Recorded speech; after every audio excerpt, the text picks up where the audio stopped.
Oi galera, hoje eu vou contar pra vocês uma história de quando eu cheguei no Rio de Janeiro, como foi essa transição de vir pra São Paulo, vir pro Rio e entrar pra escola de circo. Os lugares que eu morei, os perrengues que eu passei. Vou contar um pouquinho pra vocês dessas histórias loucas que eu vivi quando vim pro Rio.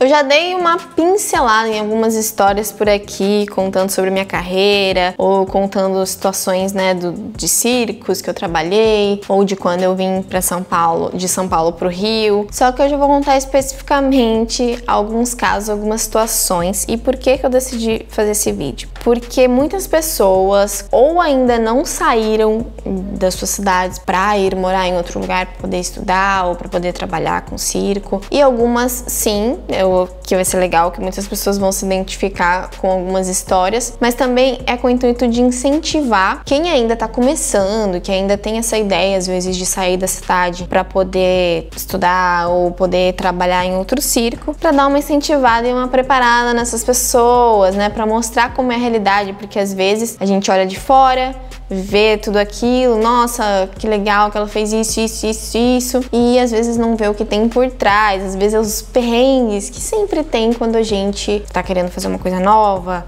tá chegando num lugar novo, que tem que se adaptar, então muita coisa acontece aí por trás. E aí eu vou contar um pouquinho hoje como foi essa mudança pra mim. Antes de eu começar a história, quero pedir pra você ajudar esse canal, me ajudar ativando aqui o sininho e se inscrevendo no canal para você continuar recebendo os vídeos teóricos e práticos de alongamento, de flexibilidade e contorção, assuntos também de circo, também às vezes algumas histórias da minha vida, e vamos lá desmembrar essa história aí. Então, como eu já contei aqui em outro vídeo aqui no canal, eu era skatista, eu tinha patrocínio, então eu machuquei os dois joelhos quando eu comecei a treinar no circo, Fui pro teatro, pro circo, me envolvi ali num projeto social e foi quando eu iniciei essa coisa da contorção, foi quando eu me interessei. A partir dali, quando eu treinava no projeto social, um ano mais ou menos, foi a época que abriu o edital da Funarte para vir fazer Escola Nacional de Circo. Na época do projeto social, que era lá no Cajuve, no Juventude Cidadã em São Bernardo do Campo, lá nesse projeto social tinha um menino, tinha iniciado lá nesse projeto social, que é o Rafael Munhoz, e ele iniciou lá e depois ele veio, acho que talvez ele tenha sido a primeira pessoa ali daquele lugar que saiu para vir para a escola de circo no Rio de Janeiro para se profissionalizar, para ir estudar além do projeto social, porque no projeto social é muito legal, a gente aprende muita coisa, mas chega um momento que a gente fica muito limitado, porque a gente precisa de mais conhecimento, precisa de outros professores, e aí as pessoas às vezes que estavam já mais avançadas, não tinha muito para onde correr, porque precisava, de repente, de uma outra escola, de um outro tipo de formação. E esse menino foi buscar isso na Escola Nacional de Circo, aqui do Rio de Janeiro. E esse menino, ele era um exemplo, porque ele foi buscar outra coisa fora e veio para o Rio de Janeiro. Então, para todo mundo que estava lá, olhava e era o maravilhoso Rafael Munhoz, que veio para a escola de circo. E não foi só isso, porque depois, quando ele estava na escola de circo, ele passou numa audição do Soleil. Na época, ele era um dos únicos brasileiros, assim, que a gente conhecia, que era, assim, mais perto da gente, que estava trabalhando no Circo du Soleil. Ele trabalhava no espetáculo Quidam, ele fazia corda lisa. E aí, ele era um exemplo, e muitas pessoas foram buscar a escola depois disso. E eu fui uma delas, que eu ouvi a história do Rafael, não conhecia ele pessoalmente ainda, só conhecia de história, sabia que ele estava no Soleil. E tentei, saiu essa bolsa, que era a primeira bolsa de todas da Escola Nacional de Circo, foi a minha, que eram 15 pessoas do Brasil todo, que iriam passar para a escola de circo e ganhar uma bolsa, que ia ser 20 mil por 10 meses, Eram 10 meses de bolsa só. E se você quisesse continuar depois dos 10 meses para fazer o curso inteiro, que na época eram 3 anos e meio para formação, hoje em dia são 2 anos. Você continuava depois, mas sem receber o din-din. E eu passei, fui uma das 15 pessoas. Foi um frio na barriga tremendo, porque eu nunca tinha saído até então de casa, embora quando eu fiz 18 anos, eu já queria sair, porém eu ainda não sabia como, tal, e essa foi uma grande oportunidade que eu tive. E eu queria muito, eu tinha decidido que eu ia fazer circo mesmo, porque até então, gente, eu ia continuar andando de skate e eu tinha a cabeça de que eu queria estudar moda, vejam bem, né? Eu sempre gostei também queria desenvolver desenho, gostava de estilos, roupas, sei lá, e aí eu queria fazer moda. Era isso que eu tinha em mente até então. Até eu finalmente conhecer o circo. E neste momento que eu escolhi vir pra cá, foi muito doido ter deixado minha família lá. Em outra oportunidade, eu já dei algumas pinceladas também nesses assuntos, mas eu vou fazer um vídeo só contando da minha infância, da minha adolescência, da minha história de abuso. Então, tinha uma carga ali muito grande pra mim, porque ainda existia uma pessoa, um agressor dentro de casa que enfim, era violento, e a minha irmã ainda era uma criança no momento que eu vim pra cá. Então eu senti todo esse peso, eu senti uma responsabilidade nas minhas costas de que eu tinha que ser a provedora, digamos assim, a pessoa que dá segurança pra ela. E nesse momento eu tinha que largar aquilo porque eu tinha que talvez pensar, não pela primeira vez, mas ser um momento forte que eu tinha que pensar mais em mim, no que eu queria, nos meus sonhos, né, e não pensar tanto naquela realidade ali que eu nasci, que eu conhecia. Eu nunca fui uma pessoa acomodada, então eu sempre estava movimentando energia, movimentando o meu corpo, movimentando tudo para mudança, para transformação, né? Eu sou essa pessoa. Então ali eu tive que abrir mão, até mesmo de sentir esse controle, não, tá tudo bem, e ir para um lugar totalmente diferente, deixar minha irmã lá que era criança, minha mãe ali naquela realidade que eu sabia. E isso pesou com certeza muito pra mim. Tanto de estar, sabe quando você tá num lugar e a sua cabeça tá em outro também?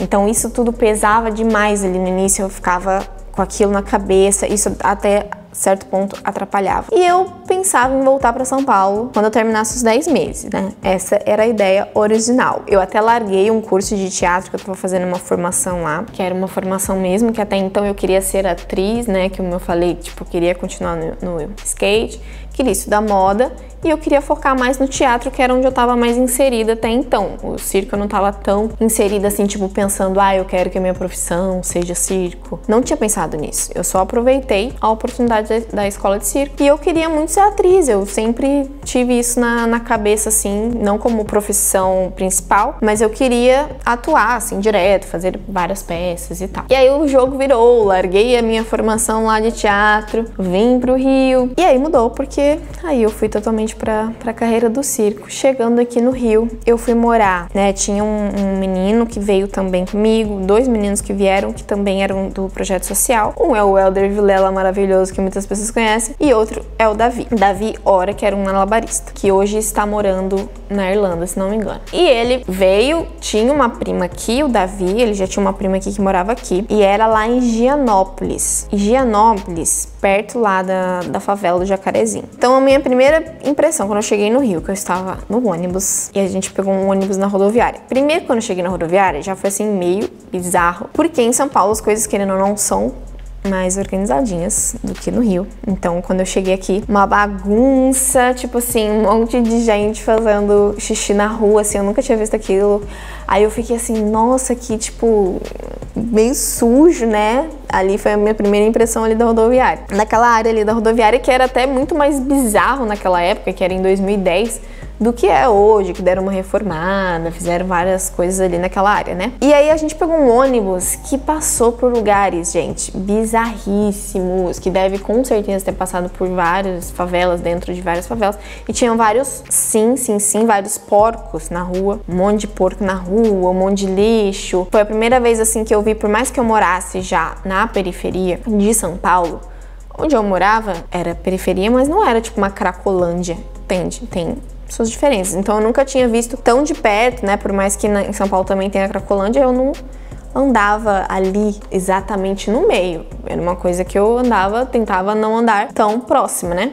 E aqui eu tava no meio. Aqui foi onde eu parei, ali bem no meio. Então eu vi pessoas, infelizmente, que usavam drogas assim na luz do dia, e em qualquer momento a pessoa com a perna amputada. Sabe, uma realidade triste, uma coisa triste que me assustou muito. Eu com os meus 19 aninhos, assim, falei, nossa, né, você já escuta histórias do Rio de Janeiro quando você mora em outro lugar e tal. E eu, na primeira impressão, tive a impressão que era só aquilo. Já fiquei meio assustada e fui morar perto do Jacarezinho, era bem perto mesmo. Então de madrugada, todos os dias a gente ouvia tiro, que parecia que tava dentro de casa, por dentro de casa mesmo, porque é perto e aí à noite, com aquele silêncio e tal, parecia que era dentro da minha casa. Então já foi assim uma coisa bizarra, eu nem contava pra minha mãe, nem pra ninguém o que estava acontecendo, né? Senão as pessoas iam ficar super preocupadas. E morei ali com eles, depois a prima do Davi saiu desse apartamento e a gente ficou lá, os três morando no apartamento de um quarto. E a gente dormia no início, gente, no chão mesmo, tá? Não tinha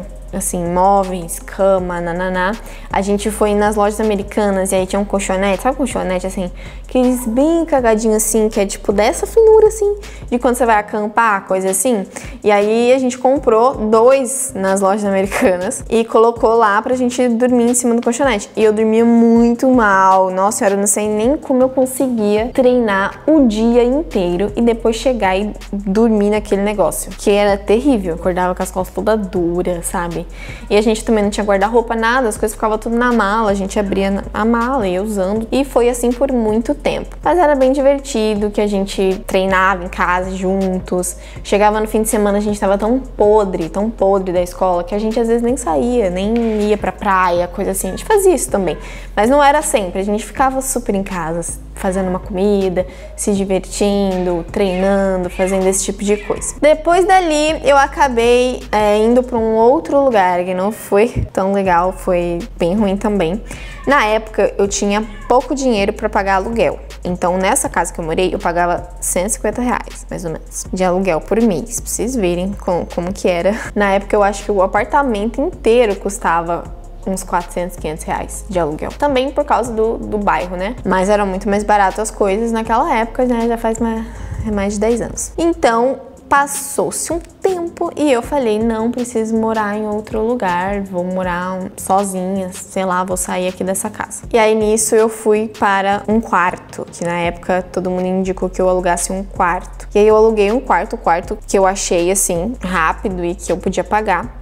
Foi perto da Central do Brasil, né? Quem conhece também é um lugar que não é muito bacana, que fica bem realmente lá no centro. É bem perto de uma estação de trem de metrô, mas que é muito movimentada, mas que também é muito perigosa, tem muito assalto. E aí, gente, aconteceu que eu fiz uma prova, que a gente tinha uma prova todo semestre. Aí a primeira prova do primeiro semestre, que teve da gente da bolsa, se você não passasse, você reprovar, você perdia a bolsa. Eu era uma ótima aluna, tá? Deixando bem claro que eu era, sim, uma ótima aluna, treinava pra caramba, eu só treinava. E eu reprovei na prova, mesmo fazendo tudo direitinho, fazendo sequência de trapézios, arame e tal, tudo bonitinho, eu reprovei por questões do quê? Que eu era uma pessoa rebelde, eu sou uma pessoa rebelde. E aí na época, durante o período da escola, eu me revoltei contra algumas coisas erradas que eu via ali dentro.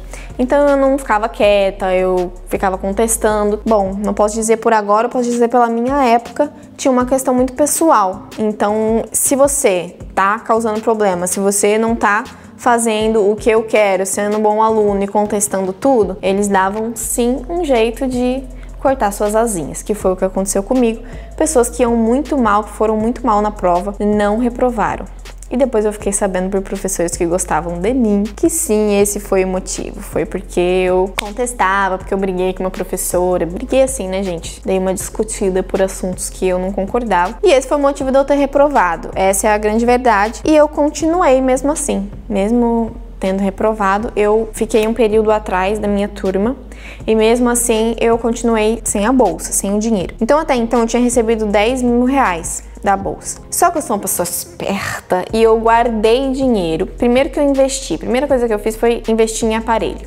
Então eu comprei minha lira, minha própria lira, eu comprei figurinos, eu comprei um trapézio, eu comprei mosquetão, giro, tudo que eu precisava assim pra dar um up ali na minha carreira e eu poder trabalhar também. E eu comprei tudo isso e deixei ali e morei nesses lugares muito baratinhos. E às vezes as pessoas chegavam no Rio, ia pra balada, ia gastar um dinheiro, não sei o que, né? Você é novinho, vê aquele dinheiro na sua conta, você vai arrasar por aí, vai aproveitar, vai ir no Cristo, vai andar de helicóptero, sei lá, as pessoas vão fazer mil coisas. E eu não fiz nada disso, eu guardei o dinheiro e essa foi a minha grande sorte naquele momento. Nem sabia que ia precisar, mas foi ótimo, porque eu fui morar nesses lugares ainda muito baratos, porque eu tinha que economizar dinheiro e comecei a fazer alguns trabalhos de modelo vivo, que foi o que teve pra mim na época, porque na época eu ainda não conseguia trabalhar como circense, nem evento, nem nada, não conseguia trabalhar com isso. Então, na época, tinha uma professora na escola que mandava a gente para lugares onde as pessoas precisavam de modelo vivo. O que é modelo vivo? É você ficar lá parada por muito tempo, tipo 15 minutos, 20, 30, depende. Na maioria dos casos, você tem que ficar completamente nua mesmo e ficar numa pose lá para o pessoal que tá treinando desenho, que são pintores e tal, desenharem você, treinarem desenho. Isso é o modelo vivo, para quem não sabe. E eu fiz muito isso. Eu fazia durante a semana, depois que eu saía da escola, e às vezes eu ganhava 50 reais para ficar ali, sei lá, 2 horas, 3 horas. Às vezes eu ganhava 80 reais, ia variando, sabe? O melhor que pagava era 80 reais. E junto com o dinheiro que eu tinha guardado, foi assim que eu fui vivendo ali naquele período do início ali da escola. Morando na Central do Brasil, eu morava no mesmo quarto que uma senhora, e ela era uma senhora complicada, que assim, não dava privacidade, né? Enfim, ficava querendo dar uma sugadinha, tipo, ficar querendo que eu fizesse as coisas pra ela o tempo inteiro. Então era muito desconfortável morar ali. Depois que eu saí dali, da Central, eu falei, gente, não dá mais pra morar aqui. Tanto que, como eu não tinha dinheiro, como eu falei pra vocês, o que eu fazia? Eu saía dali de manhã, mais ou menos umas 7h10, por aí, porque eu entrava na escola às 8. E eu ia nada mais, nada menos ingênua, andando pra escola de circo, que na época era na Leopoldina. Então eu ia andando pela Presidente Vargas inteira, entrava ali pra Francisco Bicalho ali, que é a parte que também não é tão legal. E eu ia andando todo dia de manhãzinha ali, na ingenuidade. Nunca fui assaltada, nunca aconteceu nada comigo, mas hoje eu penso, garota maluca. Maluca porque era muito fácil ser assaltada, ou ali tem uns lugares bizarros, alguém ter me arrastado pra algum lugar. Mas eu sempre fui muito protegida, então não aconteceu nada comigo, estou em perfeito estado. Mas não faria igual, né? Porque a gente vai ficando mais velha, vai entendendo melhor os riscos, gente. Não façam isso, tá? Tomem mais cuidado do que eu tomei, que eu era meio doidinha. Na adolescência também, andava por vários lugares, mó tarde da noite. Nem me ligava que alguém poderia fazer mal, era uma ingenuidade mesmo. Então depois dessa casa, depois desse apartamento, eu fui pra República. Uma república que é a República dos Ratos, foi o apelido que eu dei. E aí tem muito mais história, gente, pra contar. Isso vai ficar pra outro vídeo, porque eu morei ali com os ratinhos. O rato mordeu o dedo do meu amigo. Nossa senhora! Grandes histórias aí que temos para contar nos próximos vídeos. Então esse foi aí claro que um resumão de como eu comecei a minha carreira, né? Os perrengues ali fazendo modelo vivo, tentando dar um jeito, né, pra ganhar um pouquinho de dinheiro, mesmo assim mantendo a escola, até eu finalmente conseguir trabalhar com circo. Vou contar isso pra vocês nos próximos vídeos, né, de como eu consegui depois, com o meu primeiro trabalho com o circo mesmo, como surgiu, e eu ainda tava dentro da escola, né, e como que foi essa passagem pra realmente o momento onde eu comecei a ganhar e me sustentar com dinheiro do meu trabalho mesmo como artista circense. Espero que vocês tenham gostado do vídeo. Comentem aqui o que vocês acharam, se vocês têm alguma pergunta sobre esse trechinho que eu comentei. E na próxima eu conto aí da minha infância e conto um pouquinho mais da carreira. Oi, gente! Tchau! Não esquece de comentar e se inscrever no canal. Tchau!